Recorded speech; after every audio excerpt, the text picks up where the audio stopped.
I'm totally not into this show, but simply due to the fact that it was made by the same production studio originally behind Power Rangers and has a few selected similarities, it's something worth bringing up nevertheless. Beetleborgs is another show of Saban, essentially two shows in one: Big Bad Beetleborgs and Beetleborgs Metallics. Being Saban's second time adapting something from the Metal Hero series, I suppose Saban saw something else from the franchise with potential. I also suppose this show is made to be more differentiated from Power Rangers as there's a bit more comedy involved. The overall resultant show gives quite a lot to be uncertain about. I know and am aware that this is a kids show like many other shows produced by Saban. But this is another one of those that has stuff that can leave even a young person who ever watch it to question if the stuff should even be in the show at all. And that's what's being brought up here.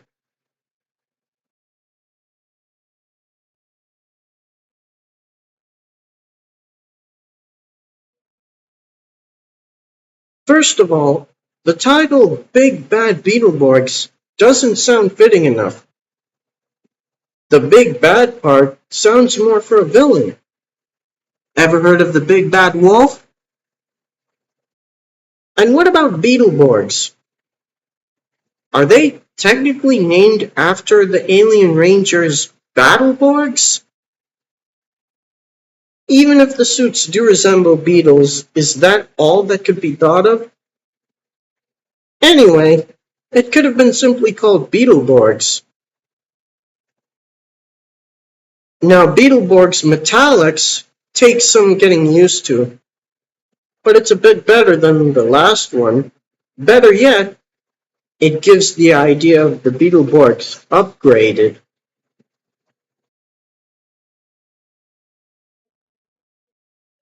And why have the meeting place for the heroes be a haunted mansion occupied by Transylvanian monsters? I don't get the humor behind it. Moreover, this is nothing for children to be close to in the first place. I do think the only exception is Flabber. The fact that he ends up with the role as the hero's mentor, among other things, he seems the safest.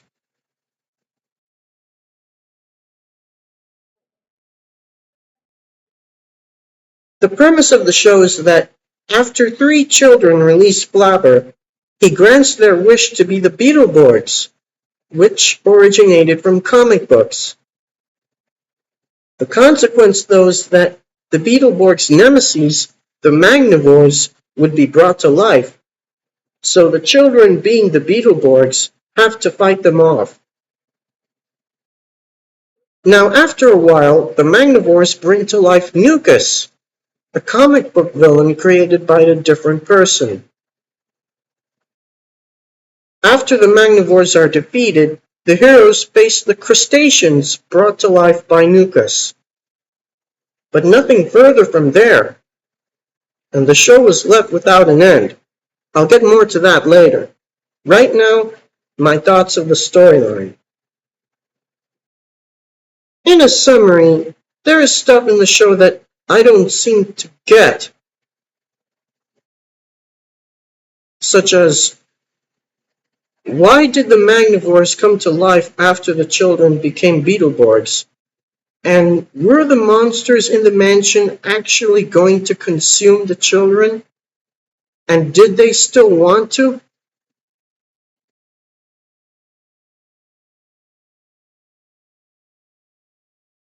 And yet, I can see myself needing to see what happens next after each episode. So in a way, it gets people's attention. But for those who want to explore its lore, Good luck with that.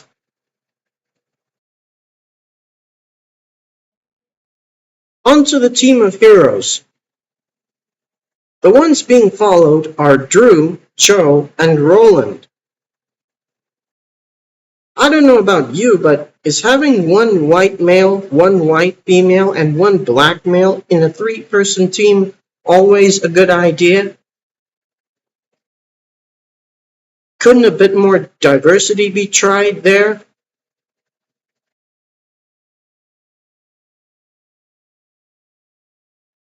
And observing that Drew and Joe are brother and sister, having some of the team members in a superhero team being related to each other is more of an option than a requirement.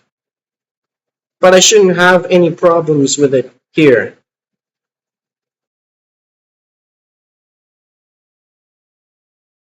And what about the heroes being children? Are they able to fight only after they transform? And how can they possibly fit in the suit sized for adults? And if the suits are in specific colors, is it a bad thing that the children's clothes be of the same color?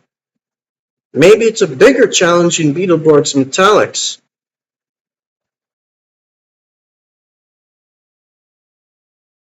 I do have to question the replacement of the child actress for Joe.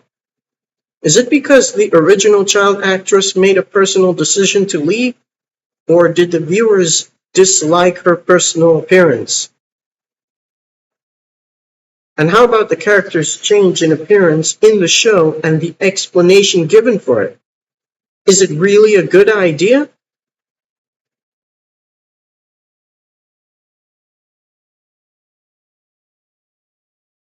And yet, I find myself preferring the second girl more, as if Saban should have picked her for the role before starting on the show. Anyway, shouldn't the show have been more considerate of how Joe's to be seen?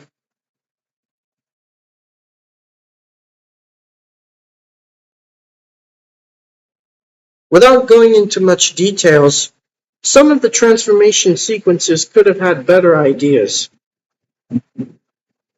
I think the group transformation is actually pretty impressive. The individual transformations I have to ask about. They look more like transitions than transformations. I think a better job could have been done there. The Metallics transformations give a somewhat slightly darker feeling, but it still works only as much as the original group transformations.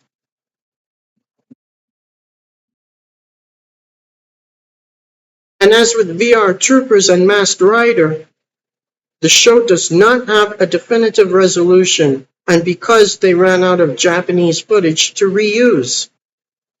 Again, they could have given the show a good enough send-off even if it meant doing so with original footage. I did read the series has a conclusion, but from what I saw, Nucus and the crustaceans whom the heroes are currently fighting off are still active, and the children are still going to the haunted mansion.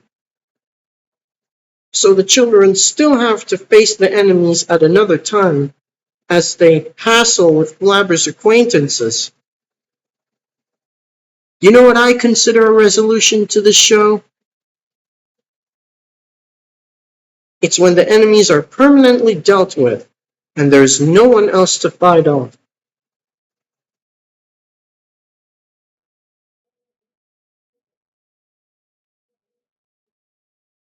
Now, the Metal Hero series that were adapted to make the shows are respectively from 1995 and 1996.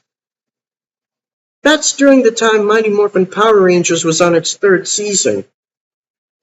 This makes me think that these are the shows that Saban could have adapted if they wanted to make a sister series of Power Rangers, because of its quality for being produced and released in the most recent years. That and each of the shows that the stuff comes from feature an actual team. But nevertheless, they already tried making a sister series, which didn't go so well if you ask me. So they probably felt that a second attempt would be them just being repetitive.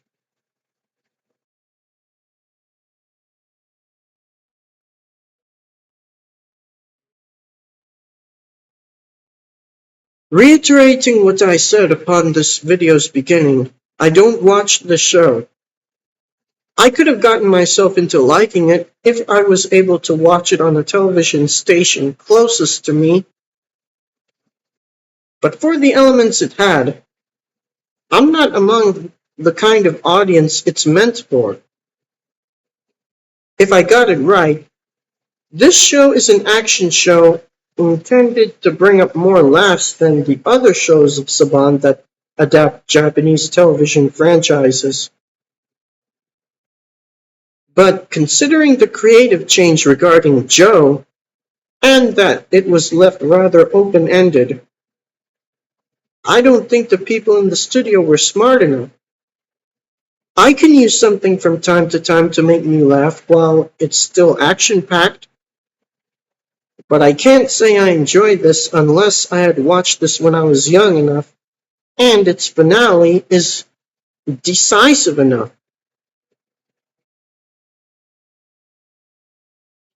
So if it did get a following for what it is, then for the sake of the people who watched the show back then and liked it enough, I'm not being pessimistic about it.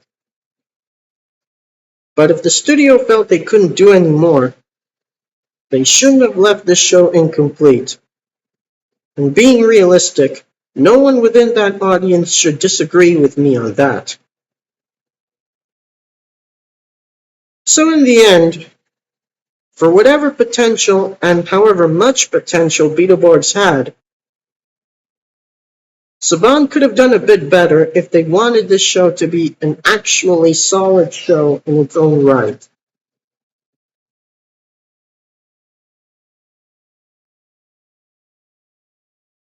On a side note, the shows that were adapted to make Beetleborgs had enough potential to begin with. So if Saban wanted to adapt something from the Metal Hero series to the point of making it do things identical to Power Rangers, they should have waited for the above-mentioned installments.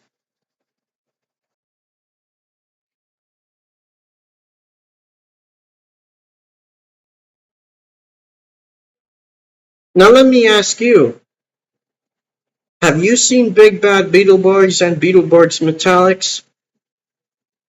Did you enjoy anything from those episodes? And do you think a better job could have been done?